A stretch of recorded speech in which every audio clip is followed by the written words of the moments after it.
ఈరోజు స్నాక్స్లో ఏమేమి పెట్టాను చూడండి. ఈరోజు మిర్చి బజ్జీ అండి. సన్నగా వర్షం పడుతుంది.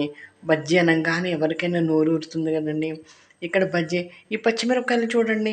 ఎక్కడైనా బజార్లో మీకు ఈ పచ్చిమిరపకాయలు దొరికినాయి అనుకోండి, తెచ్చేసుకొని చక్కగా మిర్చి బజ్జీ చేసేసుకోండి. మళ్ళీ కొంచెం పిండి మిగిలితే ఆనియన్ పకోడా వేశాను చూడండి.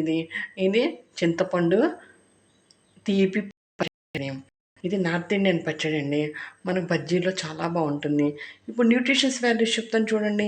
ఇది శనగపిండితో చేసింది కాబట్టి కార్బోహైడ్రేట్స్ చాలా తక్కువగా ఉంటాయి. ప్రోటీన్ ఉంటుంది. ఇది ఉల్లిపాయ ఉంది కాబట్టి సల్ఫర్ ఉంటుంది. పచ్చిమిర్చి, సి విటమిన్, ఏ విటమిన్ ఉంటుంది. ఇదండి, ఇది స్నాక్స్ ఐటము. వేడి వేడి మిర్చి బజ్జీ నోరు ఊరుతుంది కదా.